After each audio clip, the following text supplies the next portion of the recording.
You'd think after 18 years of being her everything, you'd know who your daughter was. You'd think the sacrifices you made, the sleepless nights, the sheer effort of building a life from absolutely nothing would earn you some kind of permanent place, a guaranteed spot. I set my mug down on the kitchen counter, just a plain, faded ceramic mug. I was tired. It was 6:30 in the morning and the clock was ticking, not just on the week, but on the whole story. Maya's 18th birthday was only weeks away. I did X and everything changed. I walked into her room that morning, intending to fold the laundry I'd washed the night before. I was looking for the pile of graphic tees, but my eyes landed on the dresser. That's where it was.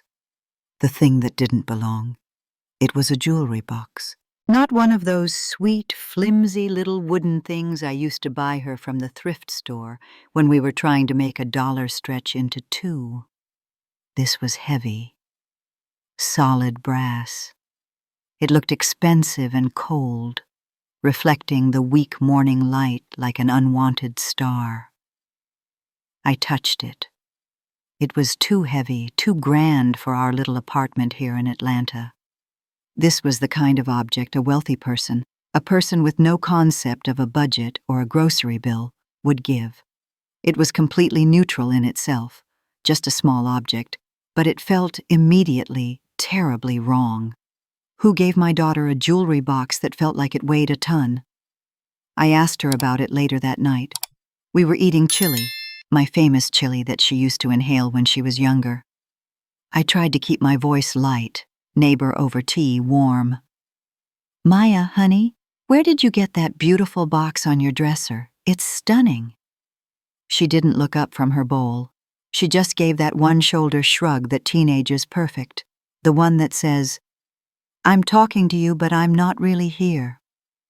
"Oh, it's nothing, Mom. Just a friend." A friend? You'd think a mother would know the difference between a simple friend and the kind of person who could afford solid brass. It was such a flat, dismissive answer. It felt like she was protecting something, or someone. My suspicions had been building for months. It started subtly, maybe around Christmas. Suddenly, Maya had cash. Not $20 for a movie, but crisp $100 bills that she would pull out for designer jeans. Clothes I knew, absolutely knew, we could not afford. Clothes I wouldn't have even let her buy if we could afford them, because I raised her to know the value of $1. When I questioned her spending, the arguments would start. They weren't the usual teenage flare-ups. They were sharp, mean-spirited, and final.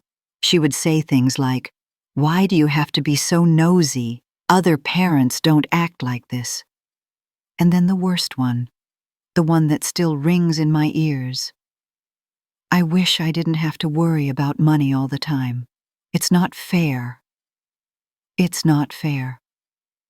She said that to the woman who put her entire life, her education, her passion, her talent, on hold just to put a roof over her head in this tiny little place 3,000 miles from anyone we knew. I let it go that night, the night of the chili. But the jewelry box sat on my mind like a stone. I started connecting the pieces, the secrecy, the sudden gifts, the hostility. I convinced myself, I had to convince myself, that someone was grooming her, that someone older, someone manipulative, was taking advantage of my beautiful, naive girl. I even thought about calling the police, but the real, heartbreaking truth was hiding in plain sight. I set down my mug. Then everything flipped. We got married yesterday. Not a real marriage, of course, but Maya was married to a plan. A terrifying, beautiful, devastating plan. You see, I was looking for a stranger, a predator. I was looking for a man who wanted to hurt my daughter. I was so prepared for danger that I completely missed the one person who wanted to give her exactly what I couldn't. A life without struggle. I was scrolling through her phone one afternoon. I know I shouldn't have, but mothers sometimes just know when things are off balance. and I found it. Not texts from a stranger, not explicit pictures, something much worse. It was a message thread, buried deep in a seldom-used app. The name wasn't saved, just an initial, R. The messages were short, punchy, and utterly devastating. R. The tickets are confirmed. Bali, week after your birthday. Maya. OMG, R. You are the best. It feels like a dream. R. It's just the beginning, Princess. Everything is waiting for you here. Everything is waiting for you here. Here. Where? Bali? Who was R? My mind raced through the possibilities, but one kept clawing its way to the surface, bringing with it years of old, ugly resentment. I needed physical proof, something undeniable. I went back to the dresser. I opened the heavy brass jewelry box.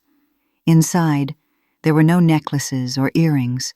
It was filled with cash, a printout of an international flight itinerary, and a single folded note. I opened the note, my hands trembling. It was printed, not handwritten, which felt cold and professional.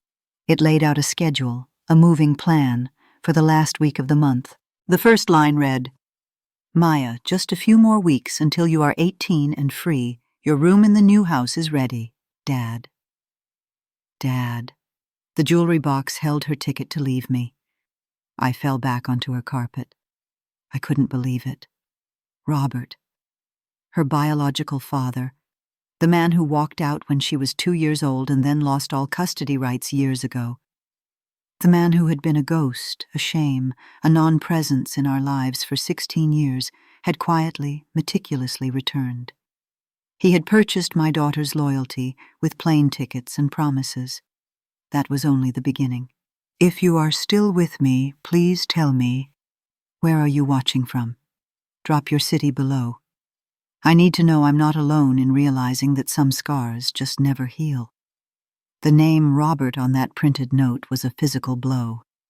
It wasn't just a discovery. It was an exposure. It wasn't the police I needed to call. It was a court I needed to convene in my own heart. The betrayal wasn't from a stranger. It was from the two people who were supposed to be my family. I sat there, paralyzed by the cold, heavy realization. For 16 years, Robert had been nothing but a blank space on a legal document. He had forfeited all rights. He had signed papers, walked away from 2-year-old Maya, and never looked back. Not a phone call, not a birthday card. Not a single, solitary dollar of child support that I hadn't had to fight him for until the courts finally cut him out entirely. And now, with Maya just weeks from the legal finish line of 18, he had materialized out of thin air, dangling luxury like bait. I stumbled out of her room, the jewelry box still resting on the dresser, a silent, glittering monument to my failure. I didn't confront her immediately. I couldn't. I was too dizzy with the facts, the cruel logic of the situation. Robert couldn't force Maya to leave, but he could absolutely entice her to choose him the moment the law allowed her to. And he was doing it with the one thing I had never been able to give her: ease. When Maya finally came home that evening, late and smelling faintly of expensive perfume I certainly hadn't bought her, I was waiting. I was sitting on the sofa, the one with the threadbare armrests we'd had since we moved to Atlanta, holding that horrible, cold note. I didn't raise my voice. I tried to sound like the calm, rational mother I always had been. Maya, we need to talk about this. I held up the note, the one that read, Your room in the new house is ready. The shift in her face was instantaneous. The casual teenage indifference vanished, replaced by a defensive wall that was impenetrable. Her eyes were hard, and I saw Robert in the set of her jaw. "Where did you get that?" she demanded, her voice rising immediately. The gentle tone I had been aiming for dissolved instantly. "I found it in the jewelry box. What else was I supposed to think, Maya? You're buying expensive things. You're hostile. You're gone all the time. I thought you were being groomed, but it's worse. It's him." "He is my father!" she screamed. That was the phrase that landed like a lead weight. Not a father, but her father. The ownership of the word hurt more than the secret. A father who abandoned you. A father who walked out when you were 2 and never looked back. He signed away his rights, Maya. He has no claim on you. And suddenly, weeks before you turn 18, he reappears with a credit card? You think that's love? You think that's genuine? She threw her backpack onto the floor with a violence that made me jump. You just hate that he can give me the life you never could. You hate that he has money and a big house and he can take me to Bali. You hate that I don't have to be poor anymore. The sheer injustice of the accusation took my breath away. All the years of scrubbing floors, all the double shifts, all the missed school plays because I was working to keep the lights on, all reduced to a failure of income. I worked 2 jobs so you could eat. I moved 3,000 miles away from my family, who disowned me for having you just so you could have a fresh start. I gave up everything, Maya, everything. My controlled anger was slipping away, replaced by the deep, raw hurt that had been buried for 2 decades. Well, you didn't have to, she shot back, tears finally stinging her eyes. You constantly talk about what you gave up, Mom. All I ever hear about is your sacrifice. Maybe if you hadn't been so obsessed with being a martyr, you would have actually had money. I just want a normal life where I don't have to be ashamed of our hand-me-down furniture and our chipped mugs. She went on, letting loose years of bottled-up teenage resentment about not having the fancy cars or the perfect vacations like her friends. She didn't understand that every chipped mug, every hand-me-down, was a badge of honor, a symbol that we survived together. But to her, it was shame. The fight ended with her slamming her bedroom door so hard a picture frame rattled off the wall. I didn't try to stop her. I sank back onto the cheap, scratchy sofa, the one that had been the only constant piece of furniture in the 3 apartments we had moved between here and Atlanta. I was trembling. It wasn't just a fight about money or a father. It was a fight about her entire identity, about the narrative of her life.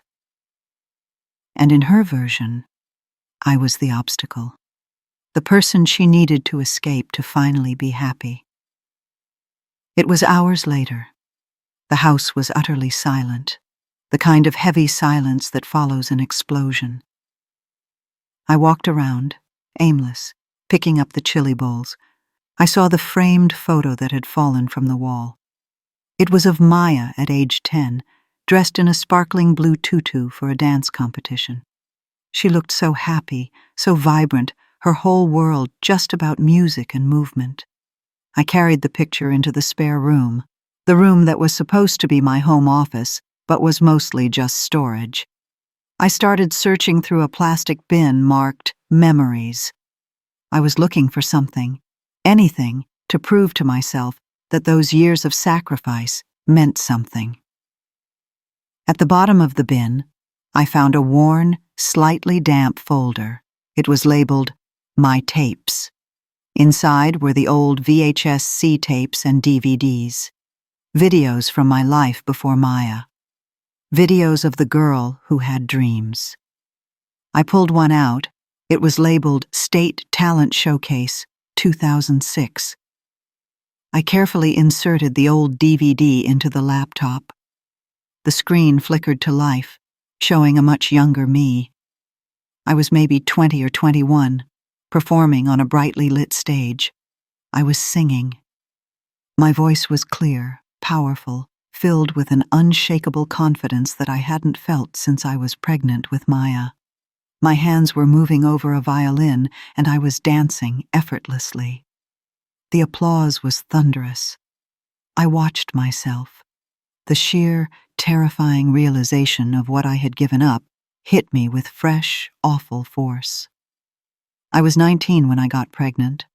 I was fresh out of college prep, and I was going to move to New York. The industry, the labels, the managers, the small theater stages, they were all telling me I had a shot. I was good, I was focused, I was driven. Then Maya was born. My family, deeply conservative, gave me the ultimatum. Get rid of the baby, and we support your career. Keep her, and you are cut off entirely. The choice was agonizing, but it was also instant. I knew I couldn't part with her. I chose Maya. I chose love over ambition. Robert, my boyfriend at the time, was initially supportive, but the stress of a child broke him. By the time Maya was 2, he was gone. He packed 2 suitcases while I was out at my first post-baby waitress job and left a brief, emotionless note on the kitchen counter. He didn't even say goodbye to her. I was alone, in a new city, 3,000 miles from home. No family, no friends, no support system. Just a 2-year-old and the weight of my lost dreams. I had to become practical overnight. The dream of the stage, the mic, the violin, the applause, it was boxed up, literally and figuratively, and stored away. I traded singing scales for stacking boxes. I traded stage lights for overhead warehouse fluorescents. I traded a future as an artist for a present, as a single mother, working 3 odd jobs just to afford the tiny, damp apartments we lived in. The past flooded in, bitter and thick. I did everything I could do, raise a smart, beautiful daughter, but because I was alone and had to work, we never had enough money, never had fancy vacations. I often saw Maya looking wistfully at other kids who had everything, and the guilt was a constant companion. Now, Robert, who was entirely responsible for the wreckage of my dreams, was using the very thing I couldn't provide, luxury, to manipulate my daughter into seeing me as the enemy. The entire structure of my sacrifice was crumbling. I wiped a tear that was tracking down my cheek, blurring the image of my younger, talented self. I closed the laptop and put the old video folder back in the box. I felt a renewed, sick sense of urgency. I had to talk to her again. I had to make her see the truth of Robert's manipulation before she legally cut me out of her life. I had to make her understand the depth of my sacrifice. You won't believe what she said next. I carried the emptiness of the past with me when I walked back into the living room. The videotapes of my younger self, singing and dancing with reckless joy, had ripped open an old wound. That girl, the one filled with talent and potential, was gone, replaced by a weary mother whose greatest achievement was just surviving.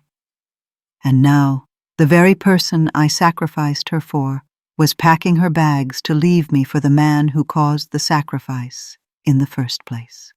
I stood outside Maya's door, the silence on the other side feeling thick and hostile. I had to choose my words carefully. I couldn't approach this as an angry mother. I had to approach her as a woman betrayed by a ghost.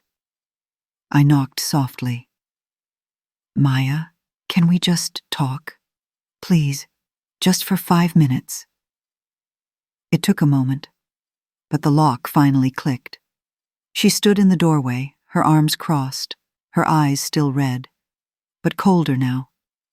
She wasn't defiant, she was calculating. 5 minutes, she stated flatly, stepping aside. I didn't enter the room fully. I leaned against the doorframe, trying to look smaller, less threatening. I know about Robert. I saw the note in the jewelry box. She didn't flinch. This time, there was no screaming, no defensive rage. That was worse. It meant she had prepared for this conversation. Okay. So you know, she said, pulling that familiar one-shoulder shrug. What exactly do you want to talk about? I want to talk about reality, Maya. Do you know why Robert left? He didn't leave because we fought. He left because he said the responsibility of a child was stifling his future. Those were his words. He was stifled by you. He said he was young, Mom. He said he was scared. He's changed. He has a real family now, a stepmom who wants me and a sister. He's successful. He apologized for leaving. Apologies are cheap, Maya, especially when they come wrapped in a luxury trip to Bali. He lost his custody rights for a reason. Do you remember why? Do you remember the court dates? I was the one there, Maya, fighting him for 2 years, just so he would pay for your doctor's visits. He was manipulative then, and he is manipulating you now. He wants you because you are 18 and you represent a legal loophole for him to feel like a good dad without ever having done the actual hard work of parenting. She finally looked me in the eye, and the words that came out were the ones that sliced deeper than anything she had screamed before. This was the payoff for the cliffhanger. This was the crushing truth. You won't believe what she said next.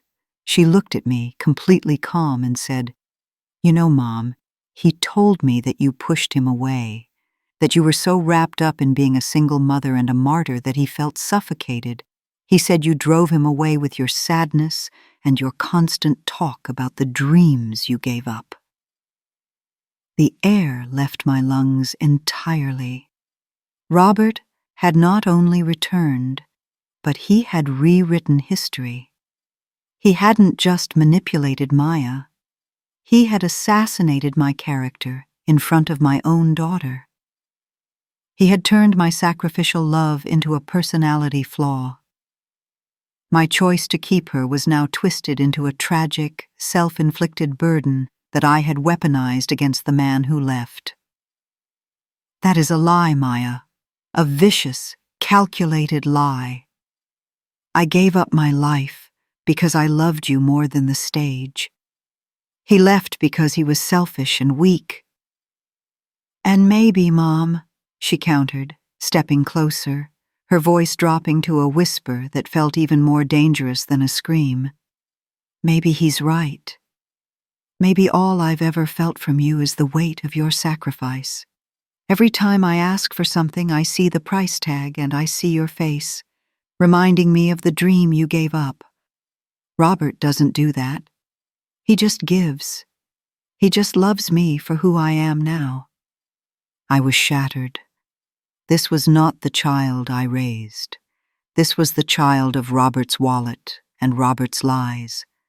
She was completely convinced that her comfort was more important than my entire identity.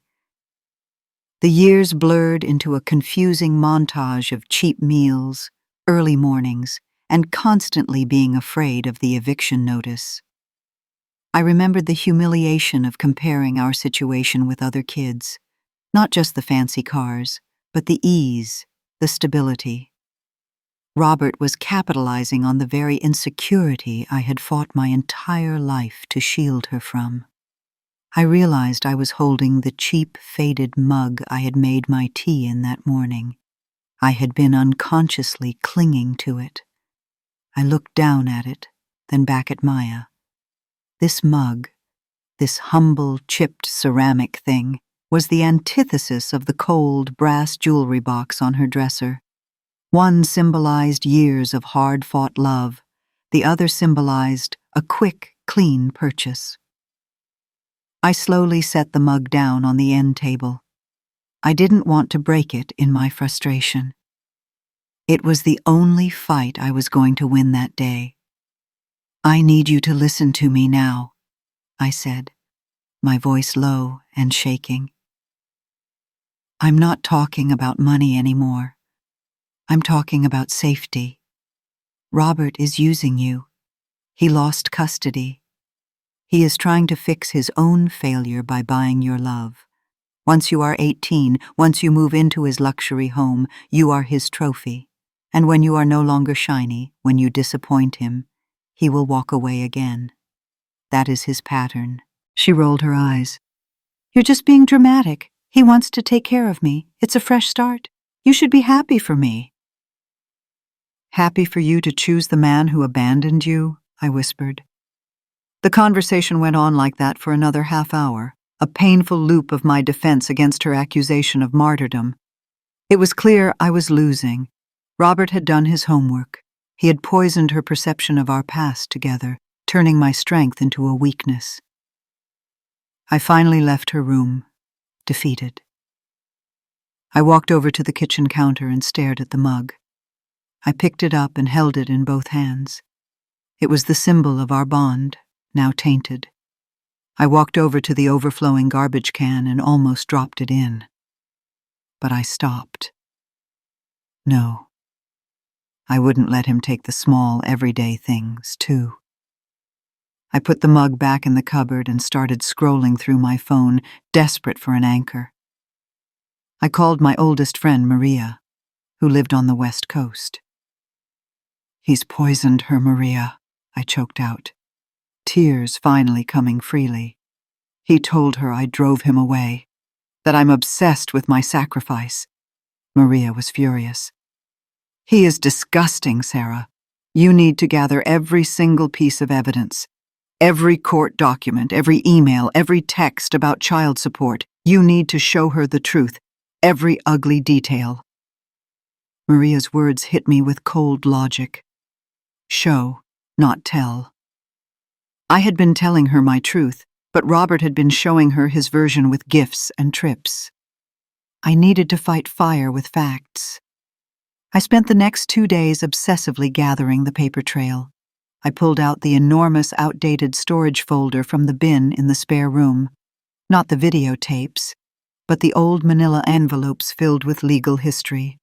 The divorce filings, the custody hearings, the lawyer's notes detailing Robert's repeated failure to meet payment schedules, the restraining order I had taken out after he threatened me during a custody exchange when Maya was 4. It was all there. Years of agonizing court battles that Maya never knew about. I had always protected her from the ugliness of the legal system, trying to keep her childhood innocent. Now, that innocence was coming back to bite me. I laid the documents out on the dining table, a mountain of truth. I didn't know how to present this to her without it feeling like another martyrdom performance. Then, late on a Friday afternoon, I heard it. The sound of the front door closing. Maya must have thought I was out. I heard the lock click on her bedroom door. Then a voice. She was talking on the phone, but she hadn't put in her earbuds. It was Robert. "Yes, Dad, I know. It's only 20 more days. I'm counting down." His voice, tinny and unfamiliar, carried through the thin wall. "Don't let her get to you, Princess. She's just scared of losing control. I told you, she has emotional problems, always has. That's why I had to leave. It wasn't you, it was her. She'll calm down when you're out of the apartment. She'll have to." I pressed my back against the wall, silent, sickened. He was cementing the narrative. He was telling her I was unstable, emotionally difficult. He was grooming her to believe that my desperate fear was actually evidence of my mental failing.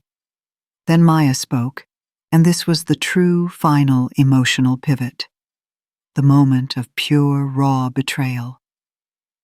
"I know, Dad, and I'm excited. I need to get out of here. Honestly, I'm just relieved. For the first time, I don't have to pretend I need her anymore." The words were spoken softly, almost lovingly, into the phone. I don't have to pretend I need her anymore. That was the sound of my purpose dissolving. My role as her protector, her provider, her necessary constant, it had all been reduced to a pretense. She had been acting. She had been waiting for the curtain to close on my life so she could walk onto Robert's stage. I stood there, surrounded by the physical evidence of my sacrifice, the court documents, the old video folder, the chipped mug on the counter, and I realized the terrible, beautiful moral clarity of the situation. I could show her the court papers until my throat was raw, but I couldn't compete with the feeling of relief she felt at the idea of not needing me. My love, wrapped in sacrifice and struggle, felt like a chain to her. Robert's love, wrapped in money and lies, felt like freedom. I had done everything right by the law, by my heart, by the very definition of motherhood, but I had failed to make her want me. I walked back over to the dining table and slowly began to gather the piles of legal papers. The fight was over. I couldn't win her back with facts. What would you do? Confront her with the evidence, or let her make her own mistake? Stay or run? I gathered the piles of legal papers and placed them back into the storage folder. I didn't rip them up, but I didn't fold them neatly either. They were just done. Like the chapter of a life that was now concluding. The fight was gone out of me. When I heard Maya tell her father that she didn't have to pretend to need me anymore, she hadn't just exposed Robert's manipulation, she had exposed my own deepest fear, that my entire identity, built upon the foundation of her necessity, was obsolete. I didn't confront her again. The clock was ticking down the final days until her 18th birthday. We lived in a strange, heavy silence. We were like two strangers sharing a very small, cheap apartment. I cooked dinner, she ate it quickly, eyes on her phone, which was always filled with texts from R. I would wash the dishes, running the water longer than necessary, just to cover the sound of my own quiet, internal weeping. I watched her pack. She didn't pack everything. That was the most peculiar, chilling part. She left behind the clothes I had bought her, the practical, durable things. She left the worn, beloved novels from her childhood. She even left the little framed photos of us from when she was small, the ones where we were laughing on the beach that one year we managed to save up for a weekend trip. She left all the memories of the struggle we survived, because those memories belonged to me. She only took the things that represented her new, clean slate. The designer jeans, the new phone, the few expensive handbags Robert had purchased, and the brass jewelry box, the physical representation of her ticket to a world without struggle. I wanted to scream. I wanted to shake her and show her the legal folder, forcing her to see the black and white print of her father's history. But I remembered my own past. I remembered the choice my family gave me, my career or my child. I chose the path of love, and in doing so, I had to let go of the path of ambition. Now, Maya was choosing the path of comfort, and I had to recognize that true love meant letting her go even toward a mistake. A good mother, I realized, sometimes has to accept obsolescence. The day before her 18th birthday arrived, it was a Saturday. I tried to make it special. I went out and bought her favorite expensive little cake, a tiny act of defiance against our budget. When she came home that evening, she saw the cake on the counter. She didn't look happy. She looked awkward. "You didn't have to do that, Mom," she mumbled, not looking at me. "I wanted to," I replied, my voice steady. "It's your birthday tomorrow, Maya. It's a huge day. No matter what you choose to do next, you deserve to celebrate turning 18. We ate the cake in almost total silence. The atmosphere was so strained that the sound of the fork scraping the plate felt like a gunshot. It was clear she was waiting for me to launch one last, desperate attempt at intervention. I didn't. I just sat there, warm, confessional, hurting, but capable of moral clarity. "I want you to be happy, Maya," I said finally, picking up my chipped ceramic mug and cradling the warmth. That's all I've ever wanted, even if that means I don't understand the choices you make. Just be safe. And know that I love you. Always. That night, for the first time in weeks, she hugged me. It was a brief, almost clinical hug, but it was a hug. "I love you too, Mom," she whispered. The sound of her voice felt like a farewell. I went to bed early, but I didn't sleep. I laid awake, listening to the small sounds of her moving around her room, the rustle of a duffel bag being zipped, the muted closing of a drawer. She wasn't preparing for her birthday. She was preparing for her escape. I finally drifted off to a fitful sleep around 3 a.m. The morning came with a brutal, heavy silence. I woke up at 6 a.m., the time I always woke up to make her coffee and my tea before school, even though she didn't have school anymore. It was an old habit, my tiny domestic ritual. I got up, made my simple cup of tea, and waited. I sat on the sofa, the one with the frayed armrests that had been the backdrop to her entire life. I waited for the sounds of her door opening, the thump of her feet on the wooden floor, her slightly grumpy, "Good morning, Mom." Silence. Just the low hum of the refrigerator. I waited 10 minutes, then 15. The fear, controlled for weeks, began to claw its way back. I walked to her bedroom door. I knocked softly, gently. "Maya, honey, the tea is ready." No answer. I turned the knob. The door was unlocked. I stepped inside. The closet door stood wide open, showing nothing but empty hangers and the white paint of the wall. The dresser was bare, save for a few cosmetic items and a small pile of loose change. The bed was stripped down to the mattress pad. The jewelry box was gone. Everything was gone. There was no note, not even a sticky note. She hadn't needed one. She had spoken her truth over the phone days ago. She didn't need to pretend anymore. A note would have been a kindness, an acknowledgement of the debt of gratitude she was ignoring. She didn't grant me even that. I walked over to the closet. I ran my hands over the smooth, cold surface of the empty shelves. She was gone. She was 18. She was free. She was likely already in Robert's luxury home, 45 minutes away in the wealthy side of Atlanta, surrounded by people who had bought her comfort, not earned her love. I stumbled toward the bed and sat down heavily on the stripped mattress pad. I didn't sob. I didn't scream. The grief was too vast, too absolute for noise. It felt like my center of gravity had been removed. I looked around the empty, sterile room. Every single thing I had done, every argument with my family, every minute of my missed career, every blister from every awful job, had led to this profound final emptiness. I covered my face with my hands and allowed myself to cry.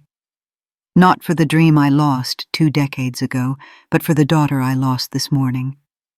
I spent the next 2 days in a blur of quiet processing. I didn't call the police. She was 18. I didn't call Robert. He was the reason she was gone. I called Maria and told her simply, "She left. No note. But she's safe. She's with Robert." Maria was heartbroken for me, but her words finally gave me the perspective I needed. "Sarah, you are not a failure. You were the safe haven. He was the distraction. The one thing he couldn't take from you was your talent. And you still have that." Her words echoed what I had learned watching those old videos.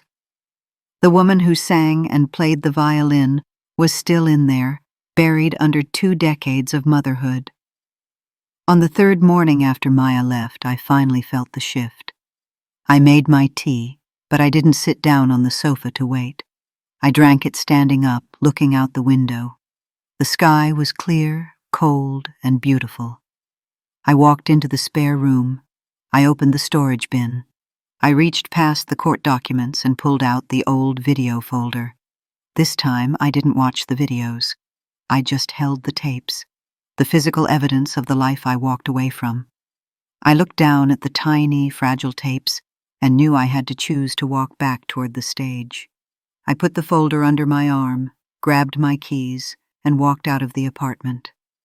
I didn't look at Maya's empty room. I locked the door behind me.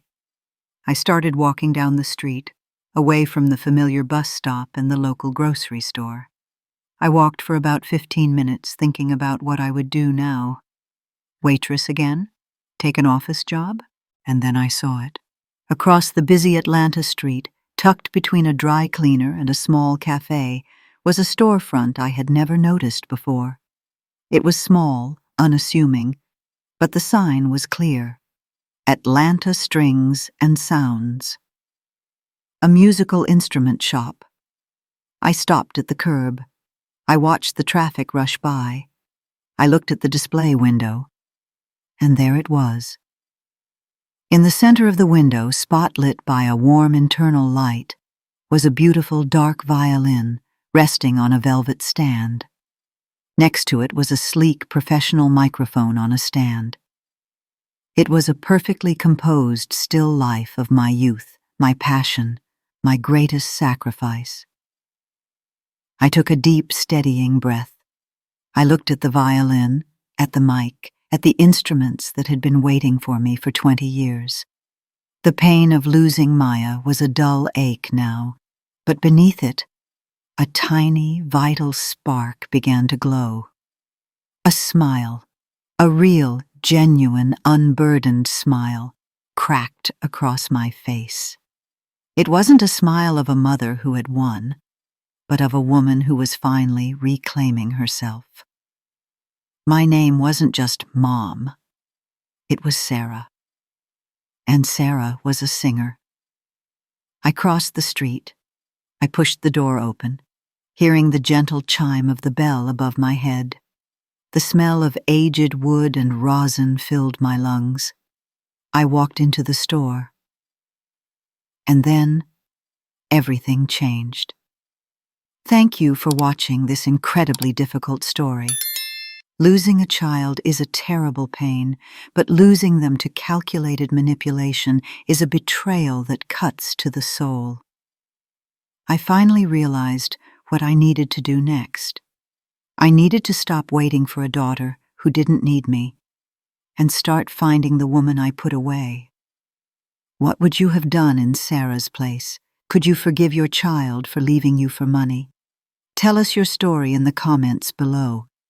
Should there be a part 2 where we follow Sarah as she tries to return to the stage and rebuild her life? Let us know. Drop a yes or a no.